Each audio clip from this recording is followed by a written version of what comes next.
What's up guys? I hope you are doing well. ये वीर welcome to stellar family. तो कैसे हो दोस्तों? मैं आशा करता हूँ शानदार तरीके से आप लोग अपनी लाइफ को एंजॉय कर रहे हो, अपनी सेहत, फैमिली और पढ़ाई का ध्यान काफी अच्छे से रख रहे हो। तो ये जो वीडियो है ये हर एक एग्जाम के लिए आप लोगों को फायदा पहुंचाने वाली है, चाहे आप लोग इंडिया के अंदर किसी भी एग्जाम की तैयारी क्यों ना कर रहे हो। यहाँ पर यूपीएससी या ईपीएफओ लिखा हुआ है, इसका मतलब ये नहीं कि बस इन्हीं एग्जाम में फायदा पहुंचाएगी। आप लोगों को ये स्टेट के जितने भी एग्जाम होते हैं उनके अंदर फायदा पहुंचाएगी, और किसी भी एग्जाम की आप लोग तैयारी कर रहे हैं ये एक अच्छा लेवल आप लोग का तैयार कर देगी, ताकि आप लोग उस एग्जाम में जाकर कंफर्टेबल फील करो। बस आप लोग एक छोटा सा काम करना है, जैसे ही स्क्रीन पर आप लोग क्वेश्चन दिखेगा, मेरे आंसर बताने से पहले एक बार खुद से उसको अटेम्प्ट कर देखिए। इससे ये होगा, अगर आप लोग उसको यहीं पर ही एक बार गलत कर लेंगे तो फिर एग्जाम में आप लोग उसको गलत नहीं करेंगे। सही होता है तो अच्छी बात है, गलत हो जाता है तो और भी अच्छी बात है। इसका मतलब ये होगा कि अब एग्जाम में आप लोग उसको याद रखोगे, क्योंकि गलती जो है नॉर्मली इंसान याद रख लेता है। तो इससे काफी अच्छा फायदा आप लोगों को देखने को मिलेगा। और इसी के साथ में वीडियो कंप्लीट होने के बाद में अपना स्कोर जरूर देखा कीजिए कि आप लोगों का स्कोर बढ़ रहा है या घट रहा है। अगर घट रहा है तो थोड़ा सा देखिए कहां पर कमी रह रही है, आप लोगों को उसके ऊपर किस तरीके से काम करना है, और बढ़ रहा है तो फिर अच्छी बात है और अच्छे से आप लोगों को फोकस देकर आगे बढ़ना है।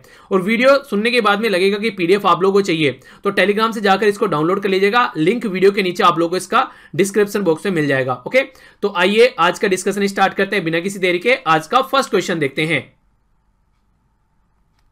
ये क्वेश्चन है आप लोगों के सामने, यहां पर बात की जा रही है बाल्टिक सी के बारे में। तो बाल्टिक सी की लोकेशन कहां पर है और कौन कौन सी कंट्री उसको टच करती हैं, ये आप लोगों को यहां पर बताना है। पहले बोला गया यहां पर ये फिनलैंड, दूसरा रसिया, तीसरा बेलारूस, चौथा एस्टोनिया, पांचवा नॉर्वे और छठा लिथुआनिया। तो सही आंसर यहां पर क्या है? ए में बोला गया 1 2 3, बी में बोला गया 2 3 4, सी में बोला गया 1 2 4 6 और डी में बोला गया 2 4 5 6। तो आइए एक बार आप लोग इसको मैप में निहार लीजिए, फिर आप लोग इसको ढंग से अंडरस्टैंड कर पाएंगे। पहले लोकेशन एक बार देखिए, ये हो गया हमारा प्यारा भारत। यहां से अगर आप लोग इसको आगे लेकर चलेंगे तो यहां पर बात की जा रही है बाल्टिक सी के बारे में। थोड़ा और जूम करेंगे तो यहां पर आप लोगों को बाल्टिक सी नजर आएगा। ये एग्जैक्ट लोकेशन है, बीचों बीच आप लोग यहां पर दिख रही होगी। यहां पर देख सकते हैं पोलैंड हो गया यहां पर, ये हो गया यहां पर लिथुआनिया, ये हो गया लिथुआनिया, एस्टोनिया, फिनलैंड, स्वीडन। ठीक है, तो ये बेसिक कंट्री है जो यहां पर टच कर रही है। आप लोग इसको यहां पर भी थोड़ा देख सकते हैं, ढंग से आप लोग समझ पाएंगे। ये आप लोगों के सामने यहां पर बाल्टिक सी, और यहां पर आप लोग देखते हैं कौन कौन सी कंट्री यहां पर टच कर रही है। तो फिनलैंड, रसिया, एस्टोनिया, लिथुआनिया, लिथुआनिया, रसिया बोल सकते हैं आप लोग, पोलैंड, या फिर यहां पर बोले जर्मनी, डेनमार्क और स्वीडन। ठीक है, तो ये कंट्री है जो आप लोगों को यहां पर इसका पर्टिकुलर बॉर्डर यहां पर टच करती हुई नजर आएंगे, ये सारी कंट्री। तो इस तरीके से कोई भी रीजन अगर न्यूज में होता है तो क्वेश्चन आप लोगों के लिए बन सकता है। तो आंसर यहां पर सही क्या हो गया? ये हो गया सी आंसर। ओके, आगे बढ़ता हूं। नेक्स्ट क्वेश्चन है आप लोगों के सामने, इंपॉर्टेंट क्वेश्चन है। बात की जा रही है बेटी बचाओ बेटी पढ़ाओ जो योजना थी उसके बारे में। देखते हैं कौन सी स्टेटमेंट करेक्ट है, तो एक एक कर देख लेते हैं। पहली स्टेटमेंट में बोला गया यहाँ पर कि ये जो स्कीम है यहाँ पर ये प्रमोट करती है gender equality and significant educating the, जो गर्ल होती है उनको, यानी कि गर्ल को कैसे एजुकेट करना, उसका क्या सिग्निफिकेंस है उसके बारे में ये बात करती है। ये है पहली स्टेटमेंट। दूसरी स्टेटमेंट बोला गया कि हरियाणा, इसी के साथ में उत्तराखंड, दिल्ली, राजस्थान, उत्तर प्रदेश, ये यहां पर इंप्रूवमेंट देखने को मिला है। यहां पर सेक्स रेशो एट बर्थ, यानी कि बर्थ के टाइम पर जो सेक्स रेशो होता है तो इनके अंदर इंप्रूवमेंट देखने को मिला है। ये है यहां पर दूसरी स्टेटमेंट। तीसरे बोला गया कि जो ministry of women and the child development है एंड नीति आयोग मिलकर यहां पर काम करते हैं इस पर्टिकुलर स्कीम में। सही आंसर क्या है? ए में बोला गया ओनली 1, बी में बोला गया 1 एंड 2, सी में बोला गया 2 एंड 3 और डी में बोला गया ओनली 3। ए, बी, सी या फिर डी, सही आंसर क्या है? तो जो सही आंसर है यहां पर इसका ये है बी, यानी कि फर्स्ट और सेकंड स्टेटमेंट सही है।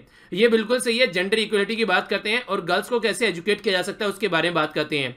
दिल्ली, उत्तर प्रदेश, ये राजस्थान, ये सारे जो एरिया यहां पर दे रखे हैं, यहां पर सेक्स रेशो एट बर्थ, यानी कि बचपन में जो यहां पर सेक्स रेशो होता है तो वहां पर वो काफी बढ़ता हुआ नजर आ रहा है इन पर्टिकुलर एरिया में, और ये स्कीम काफी बड़ा रोल प्ले कर रही है। इंपॉर्टेंट बात क्या है? सबसे पहली बात तो यह है कि 2015 में यहां पर इस स्कीम को लॉन्च किया गया था। दूसरा पॉइंट यहां पर जो इंपॉर्टेंट है, ये यहां पर women and the child development ministry और नीति आयोग नहीं है, ये गलत स्टेटमेंट है। यहां पर 3 मिनिस्ट्री है। पहली है यहां पर women and the child development ministry, दूसरा है health and the family welfare और तीसरा है ह्यूमन रिसोर्स एंड डेवलपमेंट। ये तीनों मिनिस्ट्री यहां पर इसको लेकर स्कीम को चल रही है, ये तीनों इंप्लीमेंट कर रही है। ठीक है, तो आंसर यहां पर बी हो गया जो कि इंपॉर्टेंट है। आइए अब आगे बढ़ते हैं।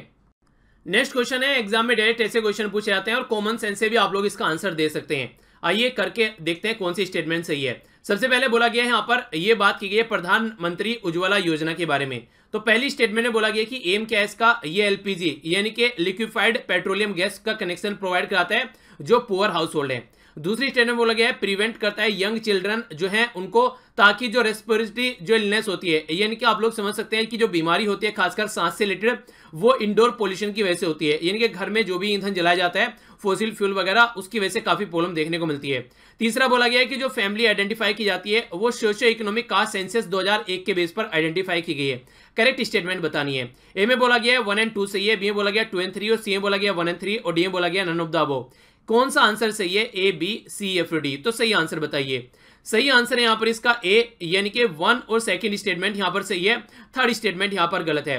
थर्ड स्टेटमेंट गलत क्यों है? कॉमन सेंस क्यों बोला था मैंने? कॉमन सेंस इसलिए बोला था क्योंकि ये स्कीम जो लॉन्च की गई है ये बीजेपी गवर्नमेंट के द्वारा लॉन्च की गई है, और 2014 में इलेक्शन हुए और उसके बाद में बीजेपी गवर्नमेंट आई है। 2011 में इससे पहला सेंसस हमारा आ चुका है।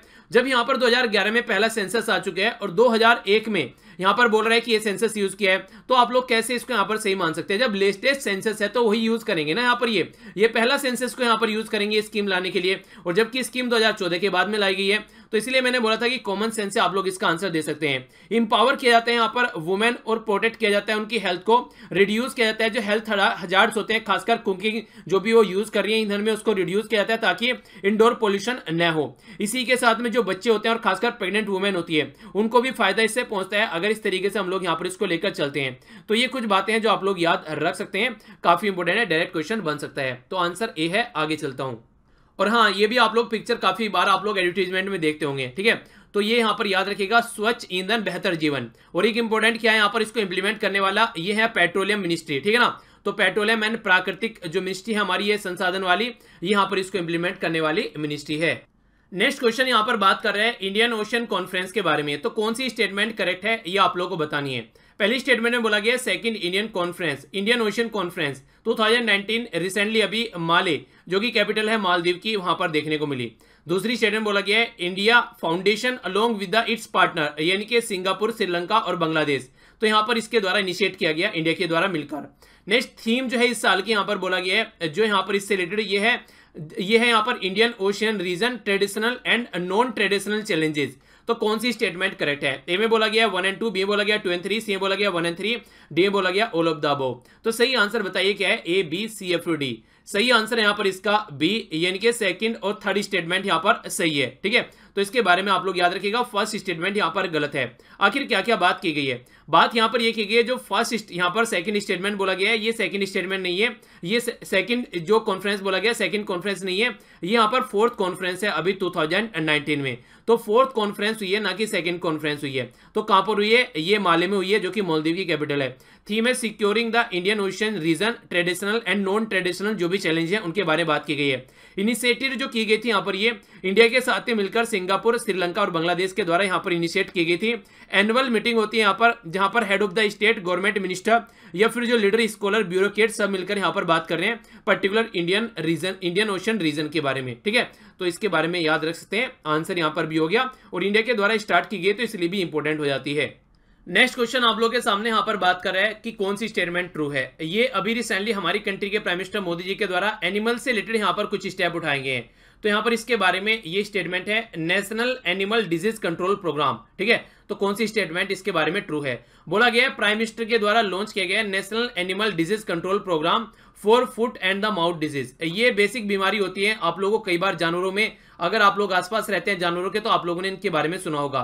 तो ये जानवरों से रिलेटेड बीमारी होती है। 100% सेंट्रली फंडेड प्रोग्राम है ये इनके सेंटर के द्वारा फंड दिया जा रहा है 100%। तीसरा यहां पर बोला गया है, जो यहां पर एम है इसका फुट एंड माउथ डिसीज, और इसी के साथ में ये ब्रुसेलोसिस, ये बीमारी को 2030 तक वैक्सीनेशन के थ्रू यहां पर खत्म करने की बात की जा रही है, ठीक है? तो कौन सी स्टेटमेंट यहां पर ट्रू है ये बताना है। ए में बोला गया 1 and 2, बी में बोला गया 2 and 3, सी में बोला गया 1 and 3, डी में बोला गया none of the above. A B C F D सही आंसर क्या है? तो सही आंसर है इसका वो है यहाँ पर ए, यानी कि फर्स्ट और सेकंड दोनों स्टेटमेंट सही है, थर्ड स्टेटमेंट गलत है। इसके बारे में समझ लेते हैं। अभी यहाँ पर ये प्रोग्राम स्टार्ट किया गया ताकि हमारी कंट्री में जो जानवर हैं उनकी देखरेख की जा सके, क्योंकि हमारी कंट्री के किसानों के ऊपर इंपैक्ट डालता है। किसानों की इनकम डबल करनी है 2022 तक, तो उसके लिए काफी इंपॉर्टेंट है। इसी के साथ में हमारी कंट्री जो मिल्क के पॉइंट ऑफ व्यू से, यानी कि दूध के पॉइंट ऑफ व्यू से सफिशिएंट दिखती है, तो उसके लिए भी काफी इंपॉर्टेंट है। तो पहली बात ये होगी। दूसरी बात जो यहाँ पर है, अगर बात करें तो 12,652 करोड़ रुपए खर्च करने की बात की जा रही है यहाँ पर इसमें 2019 से लेके 2024 तक का, ठीक है? तो ये डेटा है जो कि आप लोग याद रख सकते हैं। इसी के साथ में जो ये टारगेट है इसका, ये खत्म करने का, ये है यहाँ पर वैक्सीन करने का, ठीक है। तो यहाँ पर जो इसको वैक्सीनेशन की बात की जा रही है सबको, ये 2025 तक है। अगर आप लोगों से पूछे खत्म कब करना है, ठीक है, तो खत्म करने का 2030 का है, पर लेकिन सबको वैक्सीन देने का ये 2025 का है। तो ये आप लोग कंफ्यूज नहीं होना है इसमें, ठीक है। यानी कि सब तक दवाई पहुंचनी चाहिए 2025 तक, और ये खत्म करने का टारगेट है फिर 2030 तक। तो आंसर इसका ए है। आगे बढ़ता हूं। नेक्स्ट क्वेश्चन आप लोगों के सामने यहाँ पर बात कर रहे हैं ग्रेट इंडियन बस्टर्ड के बारे में। तो कौन सी स्टेटमेंट इससे रिलेटेड ट्रू है ये बताना है। पहली स्टेटमेंट में बोला गया है कि यहाँ पर 20 ईयर प्लान है प्रिपेयर किया गया गवर्नमेंट के द्वारा प्रोटेक्ट करने के लिए ग्रेट इंडियन बस्टर्ड को। दूसरा बोला गया IUCN लिस्ट के हिसाब से अगर बात करते हैं, ये लिस्ट तैयार करते हैं, यहाँ पर इसमें क्रिटिकली इंडेंजर्ड कैटेगरी में आता है। तीसरा बोला गया है कि फाउंड किया जाता है ये गुजरात, महाराष्ट्र, कर्नाटक और आंध्र प्रदेश में। कौन सी स्टेटमेंट यहाँ पर ट्रू है। ए में बोला गया 1 and 2, बी में बोला गया 2 and 3, सी में बोला गया 1 and 3, डी में बोला गया ओनली 2। सही आंसर बताइए ए, बी, सी, एफ, डी। तो जो सही आंसर है इसका यहाँ पर ये है बी, यानी कि सेकंड और थर्ड स्टेटमेंट सही है। IUCN की लिस्ट में इसको इंडेंजर्ड कैटेगरी में दिया गया है, और ये हमारी कंट्री में गुजरात, महाराष्ट्र, कर्नाटका और आंध्र प्रदेश में आप लोगों को देखने को मिलता है। ये सही बात यहाँ पर बोली गई है। इसी के साथ में आप लोगों को यहाँ पर ये पाकिस्तान में भी पाया जाता है, तो ये भी स्टेटमेंट आप लोग याद रख सकते हैं। बाकी अगर इसके बारे में बात करें तो अभी रिसेंटली न्यूज में इसलिए क्योंकि नेशनल ग्रीन ट्रिब्यूनल के द्वारा यहाँ पर प्रिपेयर करने की बात की गई है, एक प्लान था कि ग्रेट इंडियन बस्टर्ड को यहाँ पर ये प्रोटेक्ट किया जा सके। और हमारी कंट्री में जो Indian wild life protection act 1972 है, अगर उसके हिसाब से आप लोग चलते हैं तो उसमें भी यहाँ पर इसको शेड्यूल फर्स्ट में रखा गया है। और शेड्यूल फर्स्ट में रखने का मतलब है कि इन पर अच्छे से फोकस देना है और इनको प्रोटेक्ट करना है। इसी के साथ में integrated development wild life habitat, यहाँ पर ministry of environment and forest के द्वारा भी आइडेंटिफाई किया गया कि इस स्पीसीज को हम लोग को रिकवर करना है और ढंग से इसके ऊपर फोकस देकर चलना है, ठीक है। तो ये काफी इंपॉर्टेंट, इसके बारे में याद रखते हैं। ऐसा कोई नहीं है कि 20 ईयर का प्लान तैयार किया है और ये सब फालतू की बातें हैं, ठीक है। तो आंसर क्या हो गया, बी हो गया। आगे बढ़ता हूं। नेक्स्ट क्वेश्चन आप लोगों के सामने यहाँ पर बात कर रहे हैं national commission for protection of child right. तो NCPCR के बारे में कौन सी स्टेटमेंट करेक्ट है ये बताना है।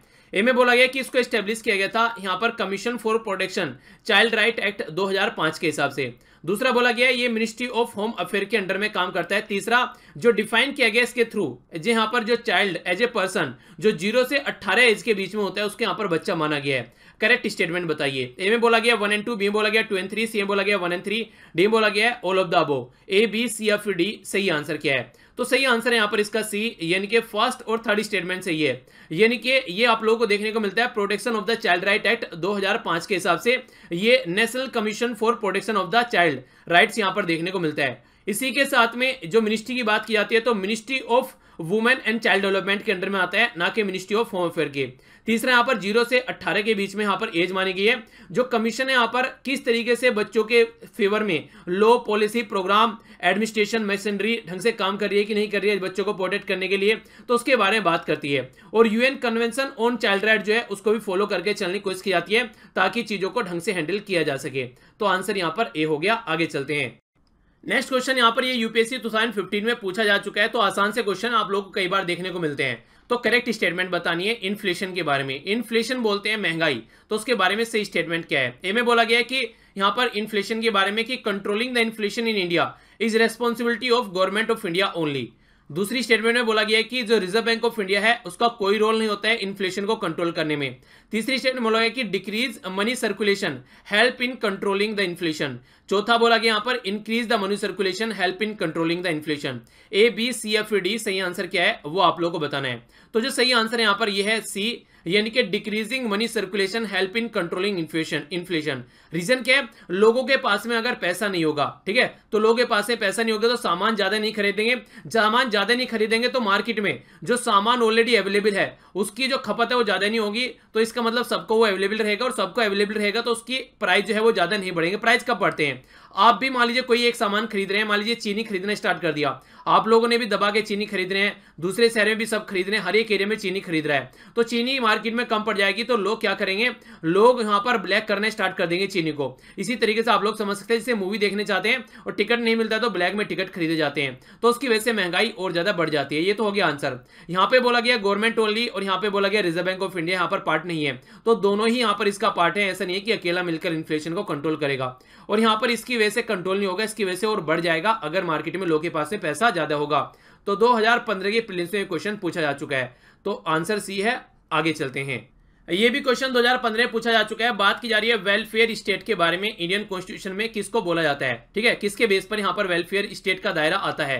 पहला बोला गया है प्रीएम्बल ऑफ इंडिया, दूसरा बोला गया मतलब प्रीएम्बल ऑफ कॉन्स्टिट्यूशन, दूसरा बोला गया यहां पर directive principle of state policy, तीसरा बोला गया फंडामेंटल राइट, चौथा बोला गया 7th शेड्यूल। तो कौन सा आंसर सही है, A B C F D.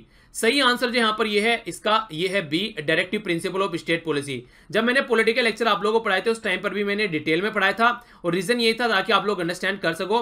Directive principle of state policy का मतलब ये है कि एक प्रिंसिपल है जो स्टेट की पॉलिसी को डायरेक्ट करता है, यानी कि सेंट्रल गवर्नमेंट के द्वारा जो पॉलिसी बनाई जाती है उसको डायरेक्ट करता है ताकि ये जनता के फायदे में पॉलिसी यहां पर बना सके। तो एक तरीके से वेलफेयर का मतलब क्या होगा, जब जनता के फायदे के बारे में सोचे। तो डीपीएसपी है यहां पर जो कि पार्ट 4 में आप लोगों को देखने को मिलती है और आर्टिकल 36 से लेकर 51 तक यहां पर ये डीपीएसपी आती है, ठीक है। तो ये इंपॉर्टेंट क्वेश्चन आप लोगों के लिए बन जाता है, आंसर इसका बी हो गया। नेक्स्ट क्वेश्चन ये भी यूपीएससी 2015 में प्रीलिम्स से पूछा जा चुका है। H1N1 वायरस के बारे में ये कई बार न्यूज में देखने को मिलता है। तो कौन सी डिजीज से यहां पर ये रिलेटेड है। पहला बोला गया एड्स, दूसरा बोला गया बर्ड फ्लू, तीसरा बोला गया डेंगू बीमार, डेंगू जो बुखार होता है, चौथा बोला गया स्वाइन फ्लू। तो कौन सा आंसर सही है, ए बी सी या फिर डी। तो सही आंसर बताइए यहां पर, उसके बाद में आप लोग यहां पर फिर आंसर देखेगा। तो जो सही आंसर है यहां पर ये इसका डी, यानी कि स्वाइन फ्लू की बात की जा रही है। H1N1 यहां पर स्वाइन फ्लू को यहां पर बुलावा देता है। इसी के साथ में 2009 में वर्ल्ड हेल्थ ऑर्गेनाइजेशन के द्वारा यहां पर इसको एक तरीके से डिक्लेयर कर दिया गया था कि ये काफी खतरनाक बीमारी है, जो कि पब्लिक मीडिया में इसकी अवेयरनेस फैलाने के लिए भी बात की गई थी। तो ये काफी न्यूज में था उस टाइम पर भी, तो इसके बारे में आप लोग आइडिया रख सकते हैं। तो ये था टोटल आज का डिस्कशन। आई होप कि आप लोगों ने एंजॉय किया होगा। अगर ये लेक्चर आप लोगों को पसंद आया है और इस लेक्चर का आप लोगों को रिवीजन करना चाहते हैं तो पीडीएफ आप लोग टेलीग्राम से जाकर डाउनलोड कर सकते हैं। लिंक वीडियो के नीचे डिस्क्रिप्शन बॉक्स में मिल जाएगा। मेरे साथ में आप लोग यहाँ पर फेसबुक, इंस्टाग्राम या फिर ट्विटर पर कनेक्ट रह सकते हैं। इनके भी लिंक वीडियो के नीचे आप लोगों को मिल जाएंगे। मेरा काम था आप लोगों को पढ़ाना, अब आप लोगों का काम यहाँ से स्टार्ट होता है। आप लोगों को खुद पढ़ना है और दूसरों को भी पढ़ाना है, और इसी के साथ में आप लोगों को ये चीजें शेयर करनी है, अपने परिवार को ज्यादा से ज्यादा बढ़ाकर आगे लेकर चलना है। और इसी के साथ में जो क्वेश्चन आप लोगों से पूछे जाते हैं उनका आंसर भी साथ साथ देकर आप लोग चला कीजिए। तो इसी के साथ में यहाँ पर पूर्ण विराम देते हैं इस लेक्चर को। नेक्स्ट लेक्चर होगा आप लोगों का द हिंदू न्यूज़पेपर डिस्कशन, जो कि आप लोग एंजॉय कर सकते हैं। तो मिलता हूं नेक्स्ट लेक्चर में। बड़ों को नमस्ते, छोटों को प्यार, छोटी सी लाइफ एंजॉय करार। तब तक के लिए जय हिंद।